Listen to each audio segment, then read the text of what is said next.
Horas, Horas, Horas, Baligi Academy dari tepian Danau Toba yang indah.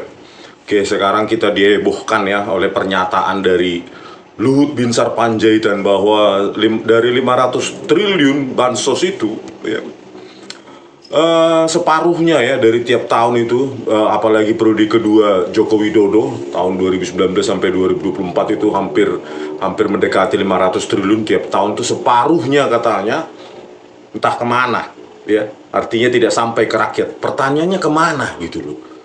Itulah makanya kita bertanya-tanya kemana. Harusnya KPK harus menjadi pintu masuk ini gitu loh.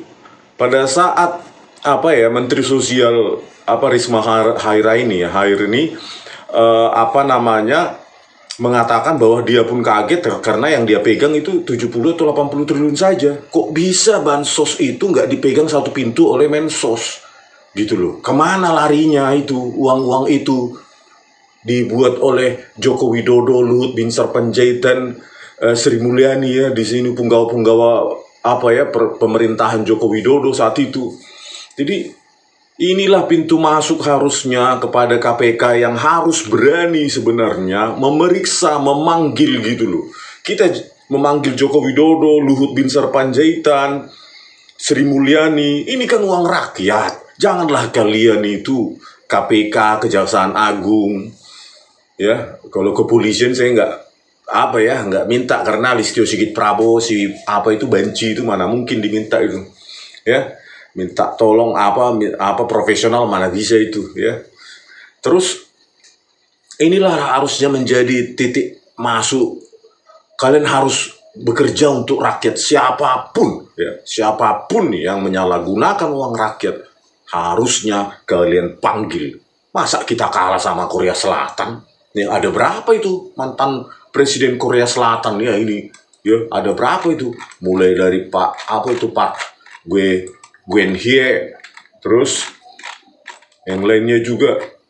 Ini juga Lee Myung Bak. Berani mereka tangkap, mereka pidanakan. Roh Mo Hyun ya, yang menjatuhkan diri ke jurang sebelum diadili.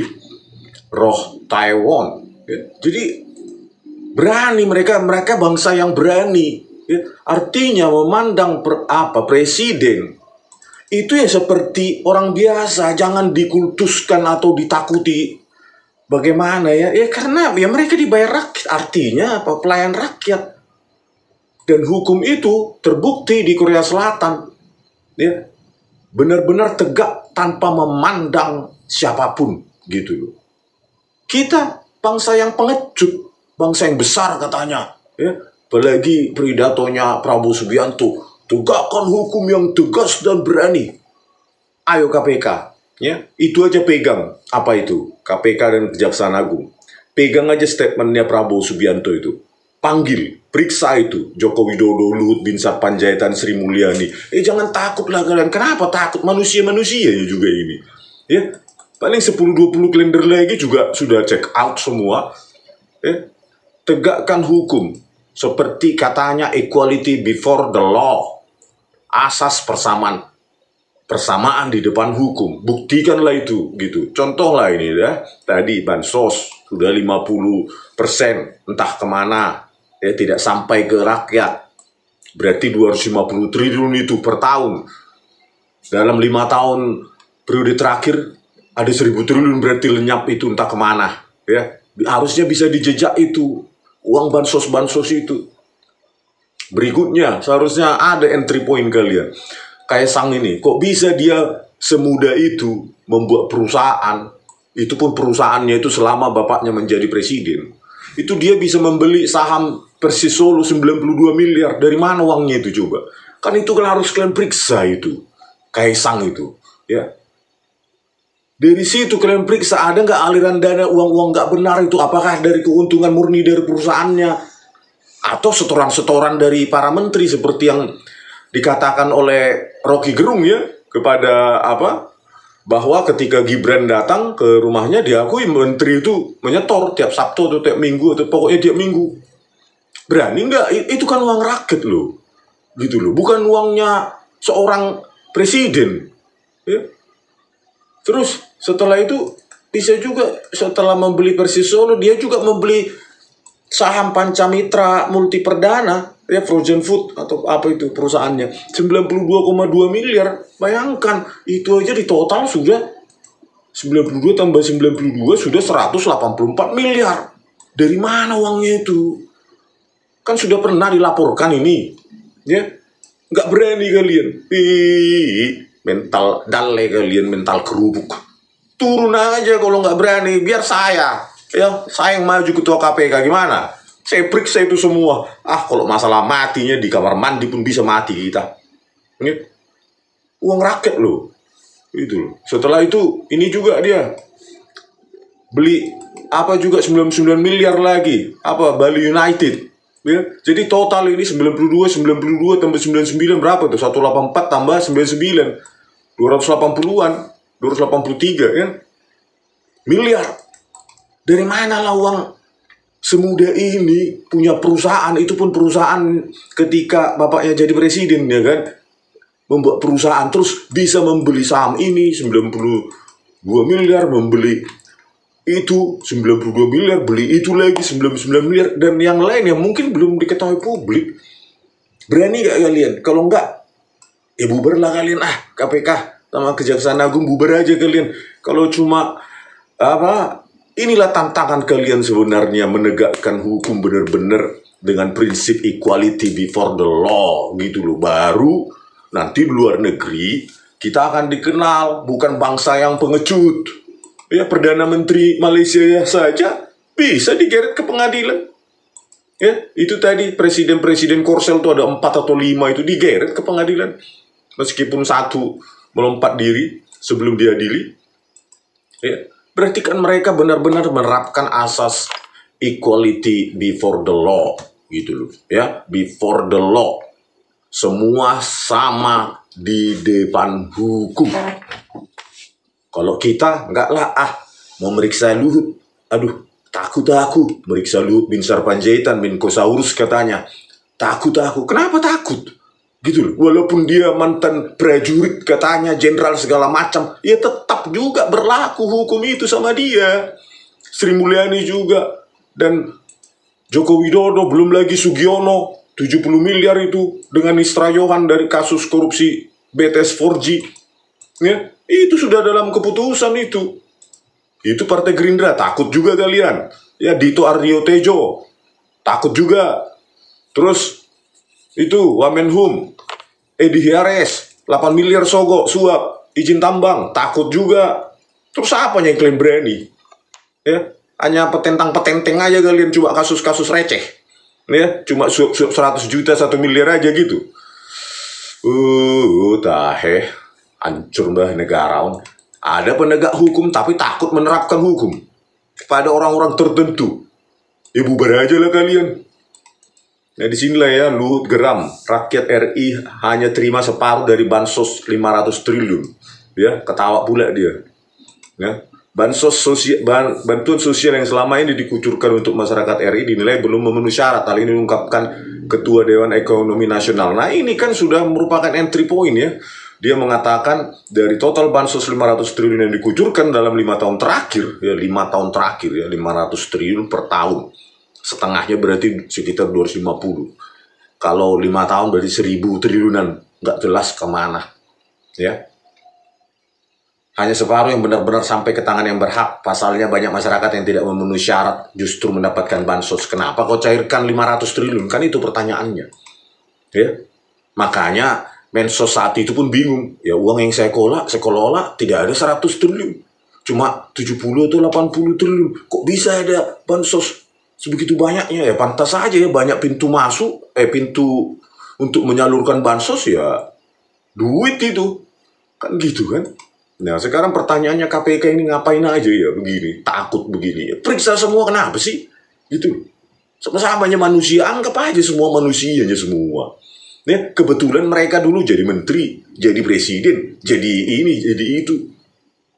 Kalau enggak, ubah aja undang-undang kitab hukum pidana itu. Kalau menterinya kuat, jangan diperiksa. Kalau mantan presiden atau presiden aktif, jangan diperiksa. Kalau anak presiden, jangan diperiksa. Kalau mantu presiden, jangan diperiksa. Kalau putri presiden, jangan diperiksa. negara hado nanti. Songon negara komunis suwering. Ya. Songon negara komunis. Ada kaum-kaum elit politburo. Ya. Kita itu udah seperti negara komunis ya. Mencontek negara komunis. Ada kaum-kaum elit bernama politburo. Seperti di Cina sana ya. Untouchable. Jadi hukum itu, mereka di atas hukum. Ini hukum untuk rakyat jelata. Nah mereka di atas hukum ini gitu loh. Politburo itu ya. Nah terus juga ini ya, ada Blok Medan ya, diakui oleh terdakwa Abdul Ghani, mantan gubernur Maluku Utara. Ini kan jelas dia katakan di persidangan itu ya, Abdul Ghani Kasubah mengakui istilah Blok Medan dipakai untuk pengurusan izin tambang, tapi bukan untuk Bobi Nasution ya, menantunya Joko Widodo, melainkan untuk istrinya Kahiyang Ayu yang juga merupakan putri Presiden Joko Widodo. Ini pun nggak berani. Jaksa Agung pun nggak berani memeriksa ini. Hanya sekelas gubernur saja yang berani ditindak ya. Kalau putrinya ya nggak gitu loh. Ini kan harus diperiksa gitu loh.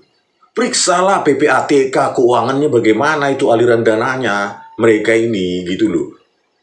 Siapa namanya Kahiyang Ayu dan Bobi Nasution berani nggak? Masa sudah putrinya mantan aja nggak berani, apalagi masih aktif kan aduh parah kali. Inilah ya tambang dan segala macam lah ini ya.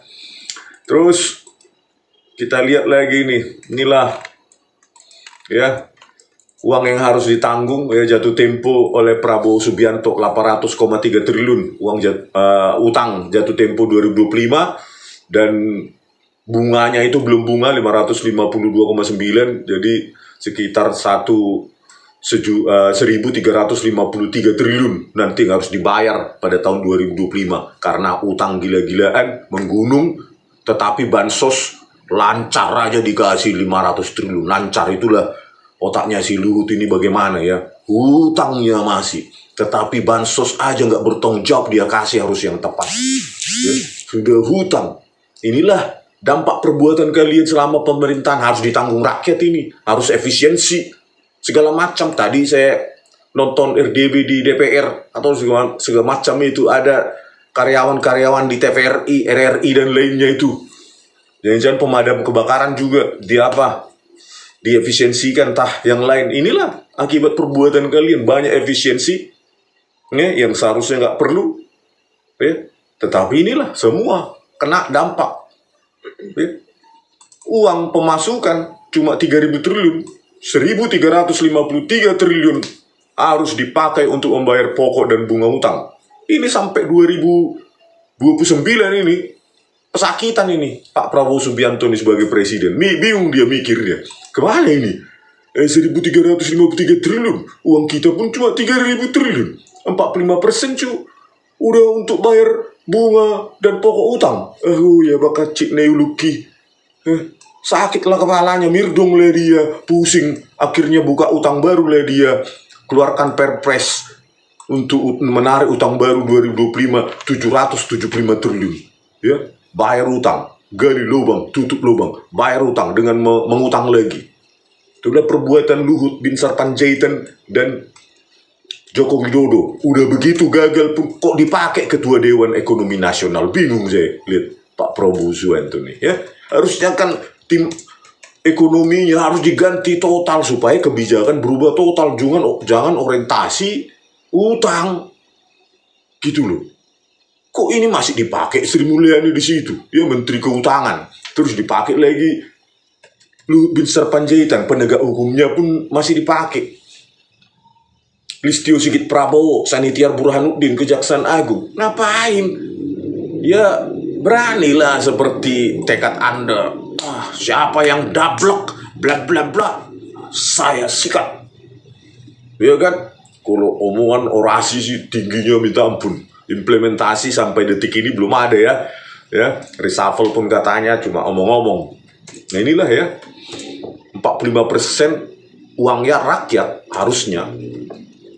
Bayangkan 1.353 triliun itu harusnya bisa dipakai mungkin untuk membuat dikasih riset gitu ya, riset untuk apa namanya, menghasilkan teknologi-teknologi terapan di sana, di lembaga-lembaga riset, bisa untuk membangun sekolah, bisa membangun jalan baru, ya, bisa macam-macam bisa dibuat dengan 1.353 triliun itu. Tapi apa? Ya lari, duit itu entah kemana lah, ya, investornya katanya rupiah, ya kita anggap aja lah itu benar ya. Tetapi buktinya ya uang tetap nggak ada kan untuk APBN. Utang baru lagi, terbitkan lagi ya, surat utang negara, ya. Pokoknya solusinya apa ini, Menteri Keuangan ini, Keutangan ini ya, Sri Mulyani ya, nanti kan gampang, kita terbitkan aja surat utang negara, nanti kan enak itu dalam rupiah gitu loh ya. Terbitkan lagi utang lagi terus sun tiap tahun sun. Kalau gitu nenek di pasar Bali pun bisanya ya jadi Menteri Keuangan. Ya, tinggal terbitkan surat utang negara. Tahun depan surat utang negara lagi. Tahun depan surat utang negara. Songoni, malu dong songoni. Jolma. Pintar nggak orang seperti itu ya? Solusinya hanya utang. Buka utang baru. Lulusan SD pun bisa saya kira itu. Kalau cuma itu. Aduh, gimana lah ini. Padahal ya program Asta Cipta atau Asta apa ya, programnya Prabowo Subianto ini memberantas kemiskinan, ya. Gini aja Pak, kalau saya ya, ide saya sebaiknya Bapak lepaskan aja 500.000 tanah Bapak itu untuk rakyat, pasti Bapak dipuja-puji oleh rakyat gitu. 500.000 hektar itu punya Bapak, itu bagi-bagi, sisanya ke rakyat, sisanya jadi hutan lindung. Nah, disitulah Bapak menjadi pahlawan rakyat. Dan tarik itu semua lahan-lahan rakyat itu yang dikuasai Erick Thohir dan keluarganya itu 480.000 hektar ya, hampir seluas Pulau Bali juga ya, yang tambang-tambang itu jadikan hutan, kan rusak itu lahan. Terus Eka Cipta Wijaya ya, Sinarmas Group yang 3 juta hektar ya, hampir 6 kali lebih ya, hampir 6 kali Pulau Bali, 563.000 hektar ya, dia kuasai 3 juta hektar kan. Itu kan salah satu solusi memberantas korupsi, memberantas kemiskinan Pak, membagi lahan untuk rakyat, kasih 2 hektar per kakak, dia tanam jagung, tanam ubi, jadi nggak perlu Bapak merusak hutan lagi di Papua 2 juta hektar target ya. Ya, food estate itu ya berbasis rakyat itu, bukan proyek pemerintah gitu loh Pak, untuk memberantas kemiskinan dan sekaligus menyelesaikan food estate gitu Pak. Janganlah dilanjutkan proyek-proyek mega proyek Joko Widodo yang menghasilkan mencairkan duit, tetapi food estate-nya cuma padang ilalang seperti Humbang Hasudutan di Kapuas, Kalimantan Tengah, dan lainnya. Itu kan proyek gagal, janganlah dilanjutkan lagi. Gitu Pak Prabowo Subianto. Sudahlah, kita harus berhemat, dan Anda pun harus berhemat juga. Pecatinlah menteri-menteri yang nggak penting. Rampingkan itu, jangan lagi banyak kabinet gemuk seperti itu. Kita sudah kondisi darurat ini, kondisi gali lubang tutup lubang. Harusnya berhemat. Jangan lagi staf khusus banyak kali untuk menteri, apalagi yang untuk komunikasi ya, untuk komunikasi aja. Memangnya nggak ada staf komunikasi di misalnya setiap kementerian itu? Kenapa harus buzzer atau lain jauh dibayar rakyat untuk komunikasi? Gitu Pak. Kan udah ada tim komunikasi di setiap kementerian, tetapi rakyat harus dibebani terus membayar staf khusus lah, apalah, wakil menteri lah, segala macam, entah apalah itu, staf menteri, staf khusus, staf apalah. Sampai bingung kita melihatnya, mau penghematan atau mau pemborosan ini. Kabinetnya sudah gemuk, setiap menteri punya staf khusus, wakil menteri juga punya, entah apalah itu, apa itu, yang ngawal-ngawal itu. Ya. Kontraproduktif ya. Melihat efisiensi Anda ini 306 triliun APBN, tetapi kabinetnya gemuk kali. Entah apa, kontraproduktif. Bingung kita melihatnya. Ya, terus proyek-proyek yang kemarin gagal pun mau dilanjutkan, food estate itu. Kan lebih baik tadi itu yang saya bilang. Ya, bagikan misalnya lahan Bapak itu yang 500.000 hektar itu kepada rakyat. Jadi pahlawan Bapak itu, layak pahlawan nasional. Supaya diikuti oleh oligarki atau taipan-taipan yang lain. Jangan perpanjang lagi HGU mereka, selesai. Gitu, jadi milik rakyat, jadikan hutan lindung. Oke pemirsa, ya semoga ini didengar Pak Prabowo Subianto dan KPK. Ayo berani KPK, ya jangan cuma sama mantan aja takut, ya apalagi mantan menteri. Sepilih Mei kalau berani kan. Sampai jumpa di video kami selanjutnya. Horas.